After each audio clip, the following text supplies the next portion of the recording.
रीमा एका लहान गावात राहणारी विधवा शिक्षिका होती.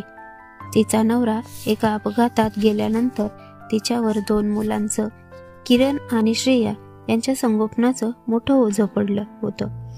ती एका सरकारी शाळेत शिक्षिका म्हणून काम करत होती, पण पगार कमी होता आणि आर्थिक संकट सतत तिला छळत होतं. सकाळी 4ला उठून ती घरची कामं आटपायची, मुलांना शाळेसाठी तयार करायचं, स्वतः शाळेत जायचं आणि मग घरी परतल्यावर अभ्यासात त्यांना मदत करायची. तिच्या मुलांना तिचा संघर्ष कळत होता, पण वयामुळे ते फारसं काही करू शकत नव्हते. गावातल्या लोकांनी रीमाला विधवा म्हणून नेहमीच सहानुभूती दिली, पण त्या सहानुभूतीतून कधी कधी अपमानही लपलेला असायचा.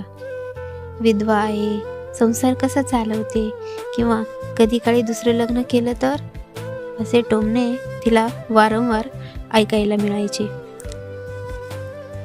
एक दिवस शाळेत नवीन शिक्षक म्हणून आनंदराव नावाचे गृहस्थ रुजू झाले. ते शहरातून आले होते, पण साध्या स्वभावाचे होते. त्यांनी रीमाच्या मेहनतीबद्दल आणि तिच्या जीवनातील संघर्षाबद्दल ऐकलं होतं.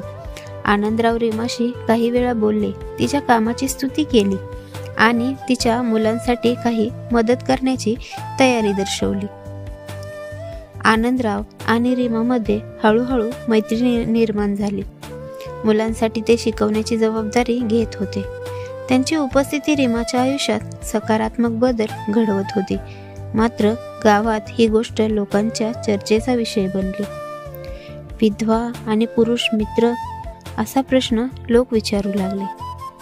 रीमा समाजाच्या या बंधनामुळे गोंधळून गेली.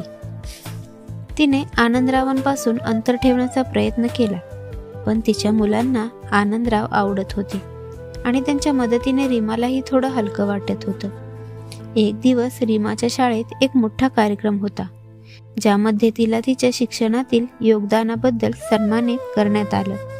आनंदरावांनी त्यासाठी खूप प्रयत्न केले होते, पण रीमाने त्यांना सांगितलं नव्हतं की तिला त्यांचा पाठिंबा हवा आहे. त्या कार्यक्रमानंतर गावात चर्चेला आणखी जोर आला, पण यावेळी रीमाने ठरवलं की ती समाजाच्या बंधनांना भीक घालणार नाही. तिने आनंदरावांना विचारलं, तुमचं समर्थन सतत मला पुढे जाण्याचं धैर्य देतं, पण हे योग्य आहे का? आनंदरावांनी उत्तर दिलं, समाज नेहमी बोलतच राहतो, पण तुमचं आणि तुमच्या मुलांचं आयुष्य महत्वाचं आहे. तुम्हाला जो योग्य वाटतो तो निर्णय घ्या.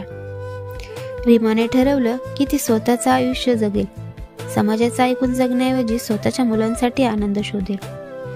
ती आनंदरावांच्या मदतीनं एका खासगी क्लास सुरू करायला लागली. त्यामुळे तिच्या आर्थिक स्थितीत सुधारणा झाली. गावातल्या काही स्त्रियांनीही तिच्या या निर्णयाचं कौतुक केलं आणि तिच्या मदतीसाठी पुढे आल्या. रीमाच्या मुलांनीही तिच्या मेहनतीचं कौतुक केलं आणि तेही तिच्या स्वप्नांमध्ये सहभागी झाले. मित्रांनो, कथेच्या शेवटी रीमाने आणि आनंदरावांनी लग्नाचा निर्णय घेतला.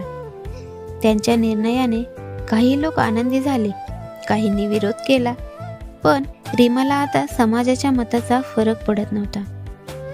तिने स्वतःचं आयुष्य सन्मानाने जगायला शिकून घेतलं होतं आणि तिच्या मुलांसाठीही एक आदर्श निर्माण केला होता.